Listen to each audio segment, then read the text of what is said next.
Excellent. Namaste. Thank you very much for the introduction. I'm delighted to be here in India. It's my first time since I came here 30 years ago to Kerala with my wife, just before our wedding, which was a beautiful occasion. Okay, so I'm going to talk about creating happy, productive workplaces. I'm going to hopefully challenge some of your thinking, but also hopefully leave you with a couple of ideas that you can put into practice. As Mr. Rao said, we were for 5 years ourselves in the top 20 workplaces in the UK. So what I'm going to talk about is partly based on our own experience, but also based on some of the great companies that we met there, people like Google, like Gore, these kind of organizations. But let me start with our core principle.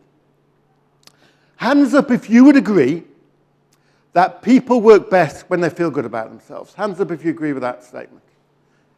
Excellent. So what then should be the focus of leadership in an organization? Anybody shout out? Don't be shy. Well, I'd put to you that the focus should be making people feel good. Yeah? Hands up if you work for an organization where the focus of leadership is making the employees feel good. Anybody? Oh, we have a couple. Excellent. What's the organization? What's your organization? Okay. Back in the UK, I asked that question on one conference where on the panel was the chair of one of Britain's biggest retail companies. I don't know if you've heard of them. They're called John Lewis. They're 80,000 strong, and he put his hand straight in the air and said, in my company, that is absolutely the focus of leadership. At the last board meeting they held, they spent 20 minutes discussing the finances and 3 hours discussing people and how to make them feel good and feel motivated. And when John Lewis was first set up in 1928, at the core of the Constitution was the statement that every decision this company makes should be based on how happy it makes its staff. And on that basis, it grew from one store with 500 people to hundreds of stores with 80,000 people, on the basis of making people happy. So this is, as you heard, going to be an interactive session. So I'm going to get you to talk amongst yourselves at regular intervals through this. So the first topic is, how would your organization be different if the focus of leadership was making people feel good? At the tables, please discuss. In the seats, please chat to your neighbor. 2 minutes on that topic. How would it be different? And I don't want you to discuss whether this is a good idea. I want you to take this as a hypothetical. I want you to think, if your organization was based on making people feel good, what would it look like? What would it feel like? What would it be like to work in? Discuss. I'm going to mingle among you a bit. And any thoughts? Anybody got 1 or 2 quick words on how the organization will be different? Every employee should feel happy to come to work every morning, absolutely. Productivity goes up, absolutely. Hands up if you think it would be a better place to work. If you think it would be more productive, more innovative. Keep your hands up if you're going to make sure it happens in your organization. Less stressful as well. Yeah. Less attrition. Less people turnover, absolutely. The evidence is clear. Let me give you a couple of pieces of evidence. There's a guy called Alex Edmonds who was at Wharton Business School in the United States, who decided to look at the best place to work lists and ask a very simple question. Are the best places to work more profitable and more productive? Yeah? To do this, he looked at the stock market prices of those companies. That's an easy metric to use. And he found that if you'd invested over 25 years in the standard US stock market, ended up with $100,000, if instead you'd invested in the best places to work, you'd have ended up with $236,000. That's the hard financial difference that creating a great workplace, a happy workplace makes. Or any of you, or let me look at, say, the public sector. Any of you work in the public sector here? Nobody? One person, okay. This is the NHS in the UK. The King's Fund did a study of happy and unhappy hospitals. And they found, you won't be surprised to know, that where engagement is high, where staff engagement is high, where staff are happy, patients are happier. Does that make sense? But it's also the case that where staff are highly engaged and happy, less people die. Let me go back a moment. Yeah. For every 96 people that die in a hospital where people are happy and engaged, 103 people die in a hospital where they're disengaged. In the UK alone, that is equivalent to 5,000 deaths a year. So happy workplaces save lives. And if you're sick, make sure you go to a happy hospital, because it could make a difference. Now, let me put one caveat on this, which is that we had one client where they delegated somebody to make people happy. And so that person went out and bought games and hula hoops and made people have fun. And they measured happiness before and after, and it went down. Any idea why it went down? Anybody? People didn't down the process. People don't like being made to have fun. And happiness isn't about, what I'm not talking about is a moment of happiness, a fine glass of wine, a fine piece of music. We're talking about long-term fulfillment. It's no good having a toxic workplace and just having a party on the Friday afternoon. So what it's actually about is long-term fulfillment. So let me ask you a question. When have you personally been really proud of the results you've produced? I want you to think of one specific occasion. Hopefully you can think of many times. But I want you to think of one specific occasion when you're really proud of the results you produced. Nod your head if you've got one in mind, yeah? Okay, hands up if it was a time when you were really well paid. Anybody? Nobody? Hands up if it was a time when communication from your manager was particularly good. Okay, some of those, about 20%. Hands up if it was a time when you felt challenged. Oh, many more. Hands up if it was a time when you were trusted and given freedom to make your own decisions. Yeah. I've asked that question of thousands of people. I've asked it around the world. I've asked it of senior directors, of frontline staff, and the answer is normally very similar. It's not about pay. It's not even about communication. It's about, are you challenged and are you trusted and given freedom? That's when people produce their best results. That's when people are happiest. Would you like a quick tip on how to give people a bit more freedom? Yeah? Nod your heads if you, yeah? Okay. How many of you are managers? Hands up. Hands up if you're managers. Okay. Hands up if you're managed. Whole bunch at the back are neither. Is that right?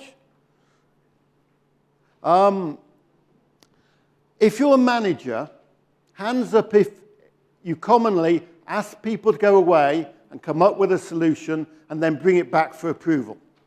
Hands up if that's something you do. Okay, I'm going to ask you to miss out the last step. This idea of pre-approval is that you approve the solution before they've thought up the solution. Does that make sense?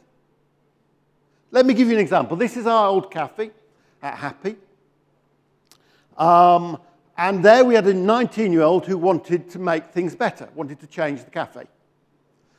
And what we didn't do was say, give us a plan that we can look at. What we didn't do was form a team to look at it. What we did do was agree a budget, checked she understood the look and feel of happy, and left her to decide for herself what that cafe would look like. This is the after, which I quite like. I kind of model my shirts on it nowadays. But more importantly, how do you think that 19-year-old, 3 months into her first job, felt walking into her cafe each morning? Anybody? How do you think she felt? Delighted, motivated, happy, because it was her cafe. She had created this thing. It hadn't been interfered with by anybody. And that's the kind of ownership that we want to create a happy workplace. So we're a training business. And some years ago, a trainer sent me an email saying, I love the 3 things that you've done to make it easier to serve the customer here. And I looked at the 3 things, and I first of all noticed I didn't know they'd happened. Right? I'm boss of the company, but I had no idea they'd happened because they hadn't come across my desk for approval. But then I noticed if they had come across my desk for approval, I'd have rejected 2 of them. Why? Because I thought up many of the ways things work at Happy. I use my best thinking. I think my thinking's great.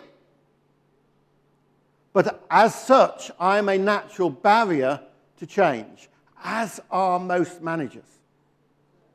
And you know, when you're a manager and you get a proposal, what do you do with it? You improve it, don't you? That's what many managers see as their role. How many of you have put your best ideas to your manager and had them improve them? Not always a great experience. So let's take our website. Our website is vital to Happy. We don't have salespeople. You only get business through word of mouth or through the website.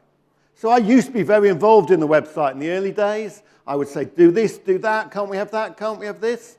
So the person in charge of the website never really felt in charge of the website because I was always interfering. So this time we said, let's pre-approve it. Now that doesn't mean saying, do whatever you like. The key is freedom within guidelines. So, what were the guidelines? We did a branding exercise so the look and feel was clear. We agreed the metrics, which were how many visitors we got and how much income it generated. We insisted they talk to the clients, but we didn't need to know what the clients were saying as long as they were having that discussion with the clients.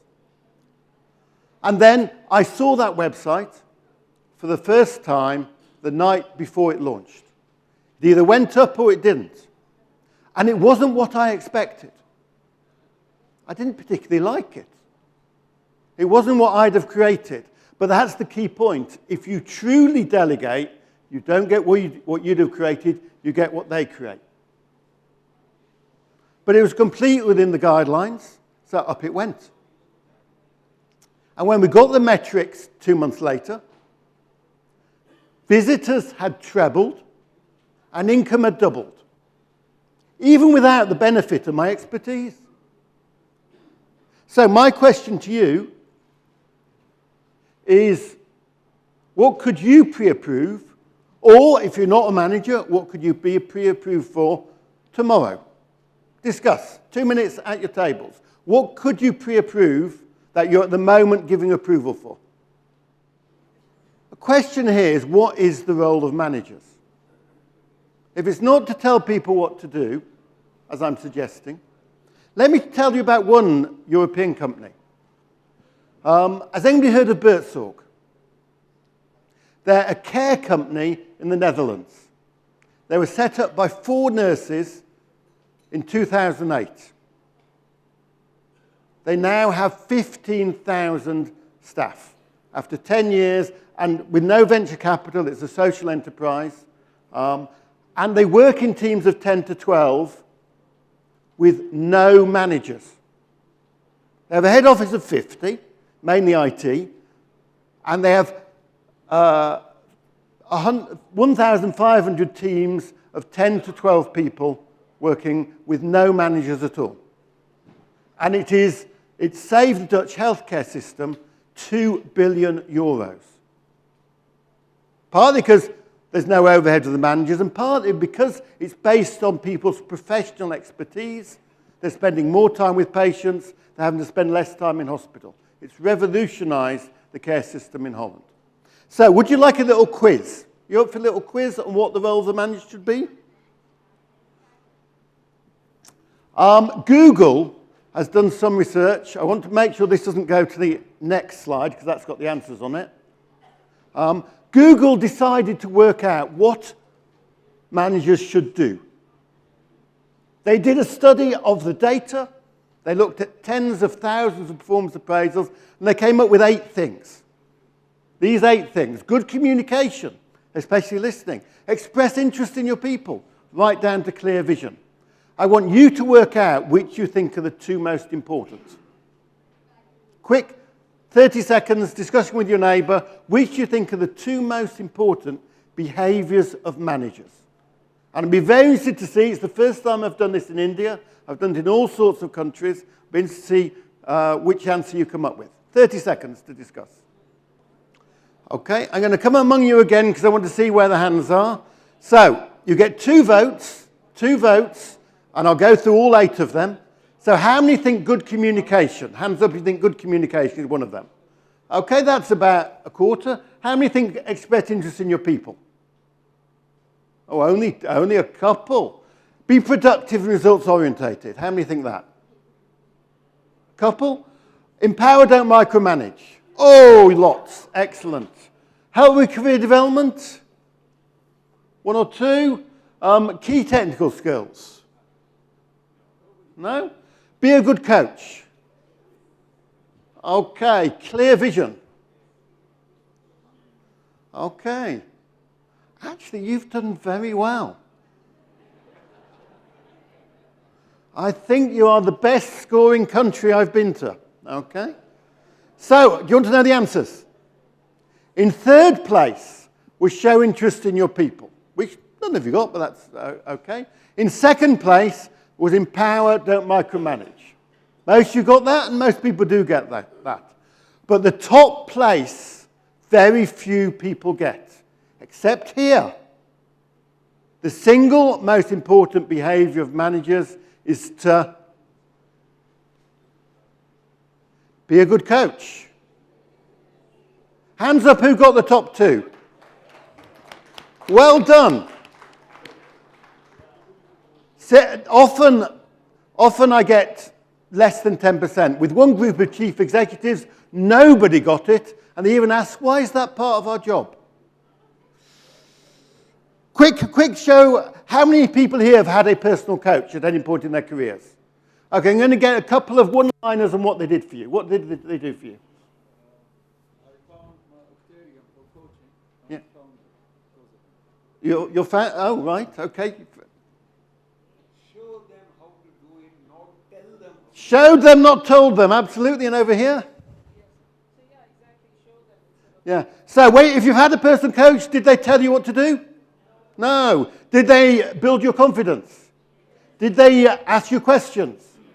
Did they help you find your own solution? That's the role of the manager. Right? Now, I don't know if that is the normal role of the manager here in India, is it? Hopefully, in some of your organizations, too many managers think their role is to be the expert, to tell people what to do, to make the decisions. Yeah? That's not the role. The role is to build confidence, ask questions, help people find their own solutions. I, for the last 2 years, have made no decisions. I'm boss of my company, but I've made no decisions. And we have gone from flatlining to huge growth.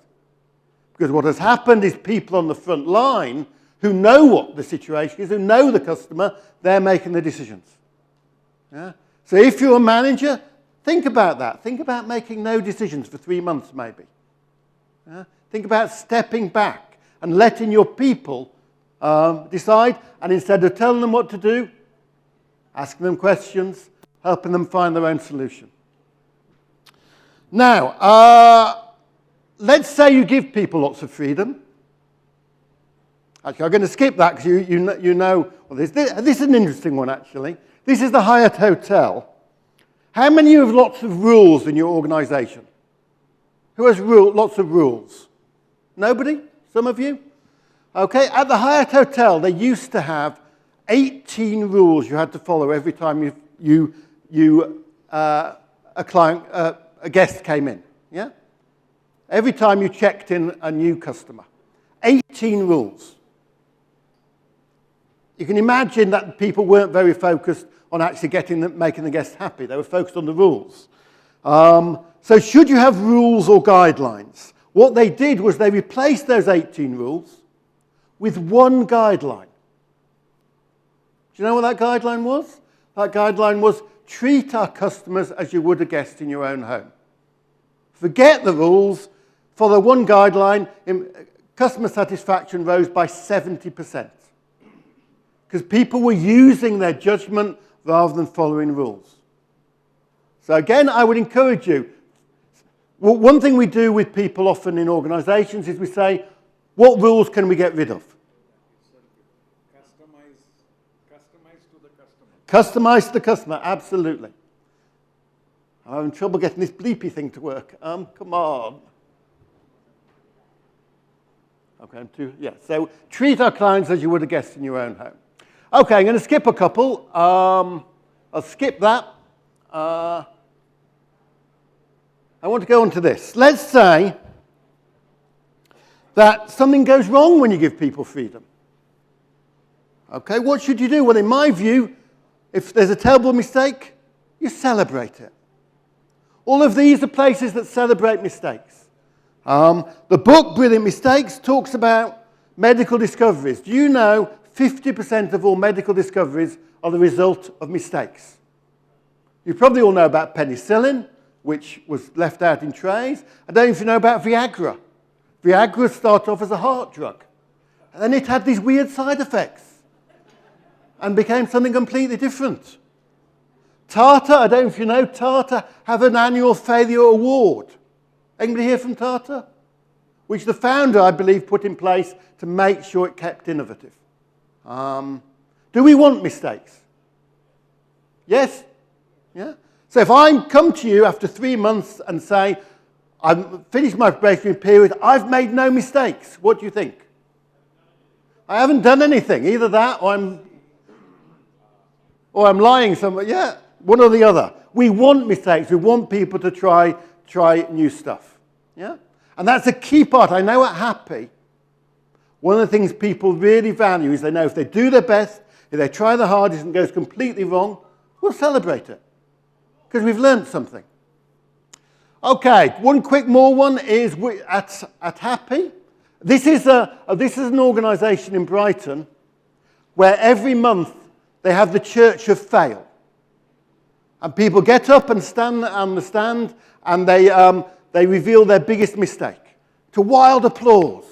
Yeah? Several of our clients now do this because what we want is to get out of that idea of mistakes being a bad thing. Okay. Oh, hang on, you weren't meant to see the second slide there. Let's get that back. Right. You have revealed what this is about, but at Google, they have a slogan, beware of hippos. Yeah? Beware of hippos. Now, you may have seen the slide. What do you think that means? Is it the largest mistake?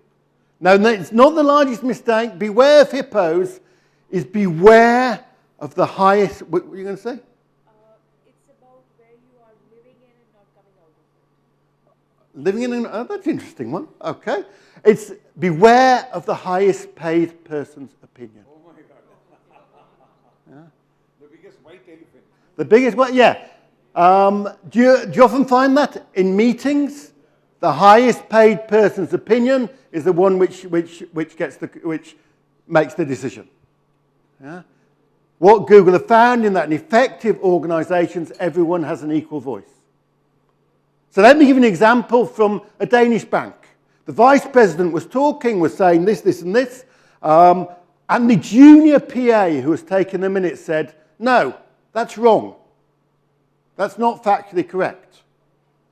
And the vice president said, oh, okay, can you tell us what is correct? Now, spot two things there. First of all, in your organisation, would the junior PA be able to step up and say that? And secondly, if they did say it, would the vice president listen and say, tell me more? That's what makes for a truly effective and a happy organisation. Yeah? So, beware of the highest paid person's opinion.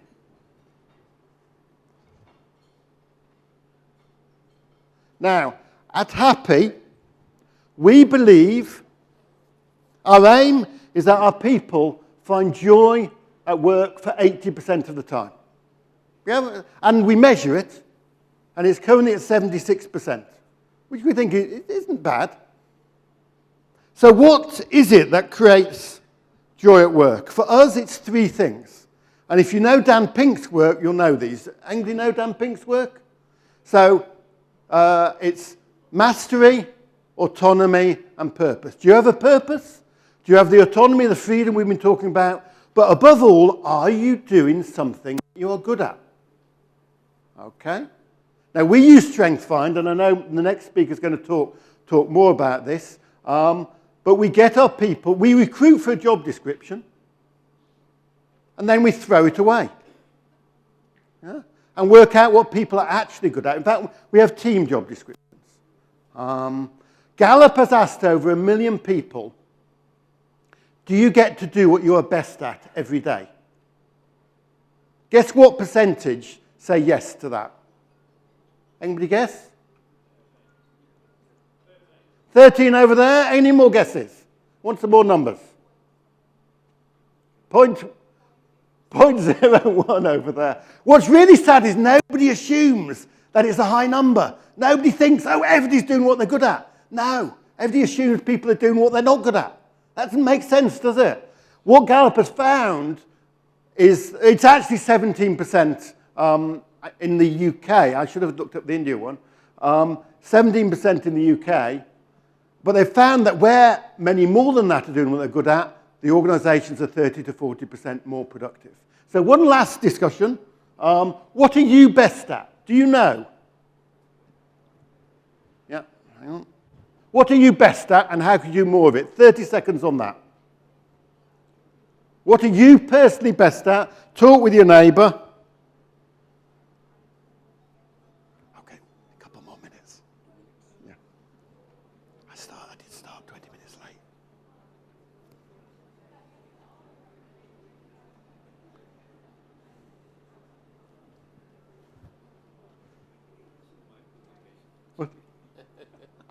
What the Gallup one? Presentation. Okay, I won't say any more of that.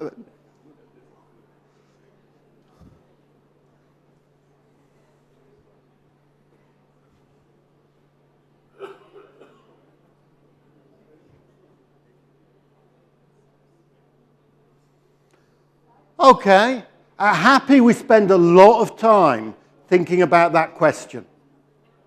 Because when people are doing what they're best at, they're happier, they're more productive.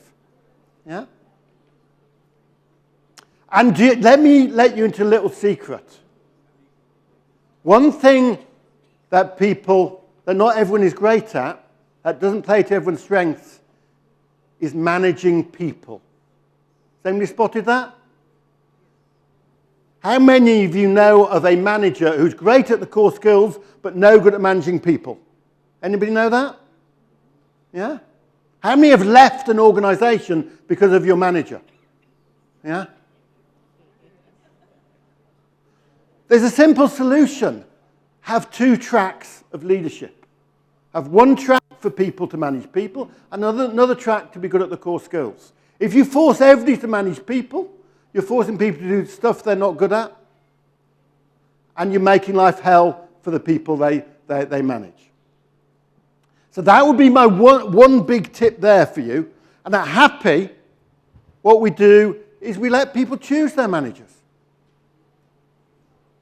So if somebody comes to me and says, I hate my manager, but I love my job, we say, who would you like instead? Because who is best to decide who will further their development? The person themselves.